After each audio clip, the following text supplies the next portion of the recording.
देखिए, diagram shows below change of phases. Change of phase हो रहा है। अब ये सारे चेंज ऑफ फेजेस में सबसे आसानी से अगर आपने समझना है, जो यूजुअली जो नेचुरल हमें समझ आ जाता है, वो ये समझ आ जाता है कि आप इमेजिन कर लीजिए कि आइस जो है वो वाटर, और वाटर जो है वो स्टीम बन रही है। कोई डाउट है? तो हमें पता नहीं है मटेरियल क्या, बट मैं ये बोल रहा हूँ कि समझने के लिए सबसे आसान यही है कि आप ये समझ लीजिए।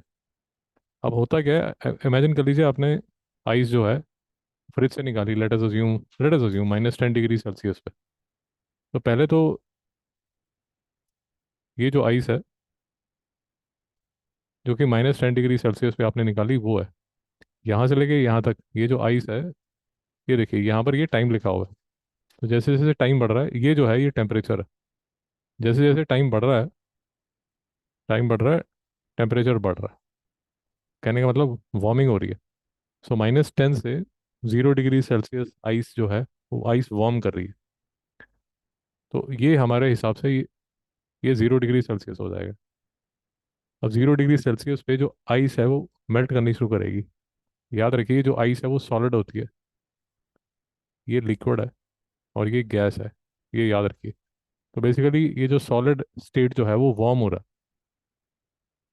फिर बी से सी जो है टेम्परेचर चेंज नहीं होता, क्योंकि आइस जो है वो सारी की सारी किस में कन्वर्ट होएगी, वाटर में। याद रखिए। आई एम सॉरी, मैं यहाँ नो फेज चेंज लिख के, यहाँ पर सिर्फ फेज चेंज होगा, only phase change, sorry. Ice to water मतलब ओनली फेज चेंज। एक सेकंड भाई, ओनली फेज चेंज। मैं यहाँ साइड पे लिख देता हूँ तो अच्छी तरह समझ आ जाएगा। A B, ice is getting warmer. ये समझ आ गया? No phase change, no phase change, क्योंकि आइस का आइस ही रह रहा है। बी सी में only phase change, only phase change, only phase change. क्यों? क्योंकि सारी की सारी जो आइस है वो वाटर में चेंज हो रही है। बेसिकली जो सॉलिड है वो सारा का सारा किस में चेंज हो जाएगा, लिक्विड में। और हमारे हिसाब से ये टेम्परेचर 0 डिग्री सेल्सियस होगा।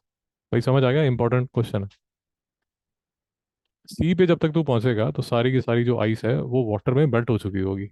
अब यहाँ पर वाटर एट 0 डिग्री सेल्सियस होगा, और ये जो बी पॉइंट है ये आइस एट 0 डिग्री सेल्सियस होगा। कोई डाउट है यहाँ तक? अब ये सी डी जो है यहाँ पर वाटर इज गेटिंग वार्मर। नहीं समझ में आया? सिमाओ जी 2 मिनट शांति रखिए, बस 2 मिनट। कोई डाउट है? तो सी डी में वाटर इज गेटिंग, भाई साहब मेरे पास आई, आइए मेरे पास आई। यहाँ बैठी, बैठी बैठी। Water is getting warmer. नहीं समझ में आया? सी से डी से सी से डी तक वाटर सिर्फ वार्म हो रहा है, वार्म हो रहा है, हीट हो रहा है, जो भी है। No phase change, no phase change. जी बिल्कुल। सी से डी तक फेस सेम रहेगा, टेम्परेचर चेंज हो रहा है। उसके बाद डी से ई, यहाँ पर डी पे जब आप आएंगे, ये वाला जो डी आएगा, यहाँ पर वाटर एट 100 डिग्री सेल्सियस मतलब बॉइलिंग वाटर आ जाएगा। वो बॉइलिंग वाटर जो है ई तक स्टीम में चेंज होगा। तो डी ई में phase change, sorry, phase change, but no change in temperature. वही समझ आ गया? जब तक आप ई पे पहुंचेंगे आपके पास सिर्फ स्टीम रह जाएगी, जो कि कितने सेल्सियस पे होगी, 100 डिग्री सेल्सियस पे होगी। नहीं समझ में आया? फिर ई से एफ, जब आप ई और एफ और ऊपर जब जाना शुरू कर देंगे, उसको बोलेंगे हीटिंग ऑफ स्टीम। नहीं समझ में आया?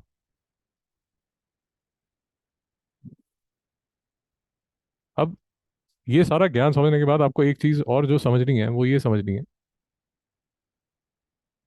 ये जो बीसी है इसको आप बोल सकते हैं मेल्टिंग ऑफ आइस। इसको ये भी बोल सकते हैं फ्रीजिंग ऑफ वाटर। मेरी बात नहीं समझ आई? क्योंकि अगर तो बी से सी जाएगा तो आइस मेल्ट कर रही है, बट सी से बी जाएगा तो वाटर फ्रीज हो रहा है।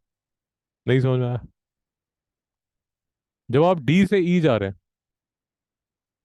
तो वाटर जो है स्टीम में चेंज हो रहा है, और जब आप पीछे जा रहे हैं, जब आप ई से डी जाते हैं, तो स्टीम कंडेंस कर रही है। अभी भी समझ नहीं आया?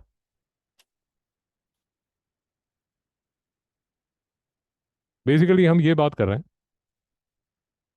बेसिकली हम ये बात कर रहे हैं कि बीसी, अगर मुझे, मैं अज्यूम कर लूँ कि जो मटेरियल है, मतलब अपना अच्छी तरह समझने के लिए, क्योंकि कॉमन हम रोज देखते ही हैं इसलिए जल्दी समझ आता है। बीसी जो है और डीई जो है वहां पर फेज चेंज हो रहा है, और ई एफ सी डी और ए बी में सिर्फ फेज नहीं चेंज हो रहा, जो भी फेज है या तो वो ठंडा होगा या वो गर्म होगा। एक चीज आपको ये समझनी पड़ेगी, ये हम डिस्कशन कर रहे हैं अगर हम इस साइड जा रहे हैं। अगर इस साइड जा रहे हैं तो चीज़ें उल्टी हो जाती हैं। ये स्टीम ठंडा हुआ, स्टीम कंडेंस हुआ, वाटर ठंडा हुआ, वाटर फ्रीज हो गया, आइस कोल्ड हो रहा है। अगर आप उल्टा करेंगे तो स्टोरी बिल्कुल उल्टी हो जाती है। अभी भी समझ नहीं आया? तो तभी आपको बताया जा रहा है कि ये क्वेश्चन को समझने के लिए, क्योंकि यूजुअली ये जो फेस चेंज है वो छात्रों को थोड़ा डिफिकल्ट लगता है, बट इसमें एक चीज़, सारी चीज़ें समझने के बाद एक चीज़ समझ आनी चाहिए कि जो टाइम है वो किस साइड चेंज हो रहा है। आप अगर देख रहे हैं इस केस में टाइम इंक्रीज कर रहा है, तो ये आसान क्वेश्चन है, इसको समझना थोड़ा आसान हो जाता है। तो what is the boiling and melting point of the substance? तो यहाँ पर बॉयल हो रहा है और यहाँ पर मेल्ट हो रहा है। नहीं समझ में आया? Why is the slope of C D less than slope of A B? C D A B, ये जो है इसका स्लोप ज़्यादा है, ये जो है इसका स्लोप कम है। पहले समझ लें कि ए बी में हो क्या रहा है। ए बी में आइस जो है वो वार्म हो रही है, सी डी में वाटर वार्म हो रहा है। थोड़ा फीलिंग लेवल पे समझेंगे तो वाटर को वार्म होने में इतना टाइम लग जाता है, जबकि आइस को वार्म होने में इतना सा टाइम लगता है। मेरी बात नहीं समझ आई? वाटर को वार्म होने में बहुत ज़्यादा टाइम लग रहा है। इसको क्या बोलते हैं कि वाटर की जो स्पेसिफिक हीट है वो हाई है। नहीं समझ में आया? स्पेसिफिक हीट कैपेसिटी वाटर की जो है वो ज़्यादा है, वन ऑफ द हाईएस्ट है, 4200 जूल पर केजी। इससे हमें ये पता चलता है, क्योंकि ये आराम से हल्लू हल्लू हल्लू हल्लू टाइम जाता जा रहा है, बट बड़े आराम से हो रहा है, ये फट से वार्म हो रहा है। अभी भी समझ नहीं आया? अभी भी समझ नहीं आया? तो ये जो पूरा आपकी बुक में इसका CO2 का भी एक एग्जांपल दिया हुआ है। आपकी बुक में CO2 का भी एग्जांपल दिया हुआ है, बट कोई भी केस आप लेंगे उस केस में,